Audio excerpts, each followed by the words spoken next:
On August 24, 79 AD, 20,000 people had 12 hours of warning before Vesuvius killed them. Most of them made the wrong choice at the wrong time.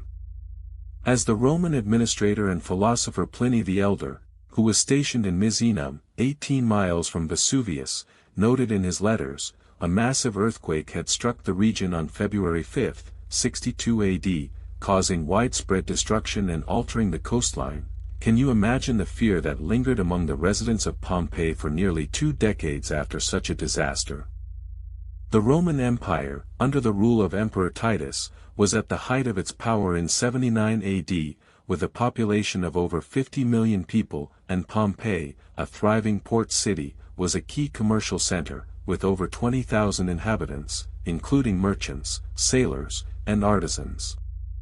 The city was built near the base of Mount Vesuvius, which had been dormant for over 800 years, and its residents had grown accustomed to the mountain's gentle slopes and fertile soil, which produced renowned wines, such as the Falernian wine, highly prized by the Roman elite. As you walk through the ancient streets of Pompeii, you would have seen the impressive architecture, including the 2nd century BC Temple of Jupiter, and the vibrant marketplace, where goods from all over the Roman Empire were bought and sold. But what would have prepared them for the impending disaster, and would they have heeded the warning signs that began to appear in the days leading up to the eruption, such as the increasing tremors and earthquakes, like the one that occurred on August 20, 79 AD? On the morning of August 24, 79 AD,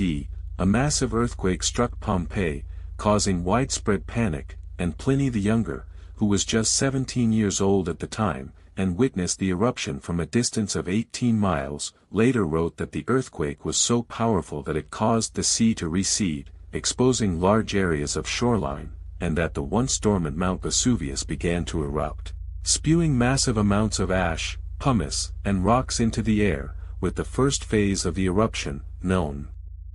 as the Plinian phase, producing a massive ash cloud that rose over 20 miles into the air, blocking out the sun, and causing a thick, choking haze to settle over the city. Can you envision the terror that gripped the residents as they tried to flee, only to be met with a deadly pyroclastic flow, a fast-moving, hot cloud of ash, gas, and rock that killed thousands instantly, at temperatures of up to 800 degrees Fahrenheit?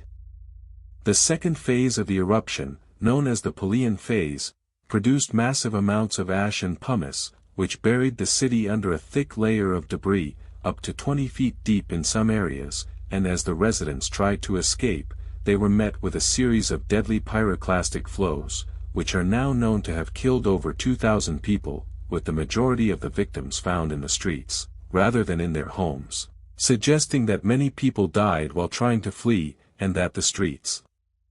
were filled with the sounds of panic, screams, and the crashing of buildings, as the very foundations of the city were torn apart.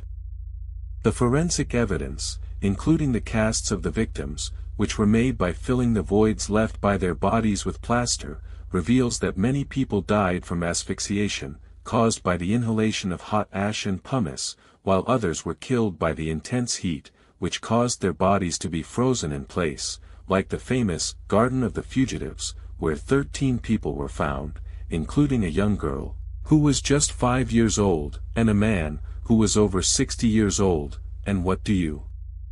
think was going through their minds as they realized they were about to meet their fate? The aftermath of the eruption was one of utter devastation, with the city of Pompeii being completely buried under a thick layer of ash and pumice, and the nearby town of Herculaneum, which was also destroyed, being buried under a thick layer of mud and ash, which preserved many of the town's buildings, including the famous villa of the Papyri, which was owned by the Roman philosopher Philodemus, and which contained a vast library of over 1,800 papyrus scrolls, many of which have been preserved. To this day, can you imagine the archaeological treasure trove that was discovered, and how it has shed new light on life in ancient Rome, and the culture of the people who lived in these cities? The excavation of Pompeii, which began in 1748, under the direction of the Spanish engineer Joaquín de Alcubierre, has uncovered a vast array of artifacts, including mosaics, frescoes, and sculptures, which provide a unique glimpse into the daily lives of the people who lived in the city, and the discovery of the casts of the victims has allowed us to reconstruct the events of that fateful day with greater accuracy. As you reflect on the story of Pompeii's last 18 hours, what do you think is the most important lesson that we can learn from this tragedy, and how can we apply it to our own lives, in the face of natural disasters, and other catastrophic events, which can strike at any moment, and what will you remember most about the people of Pompeii, who lived, and died, in the shadow of Mount Vesuvius, over 1,900 years ago?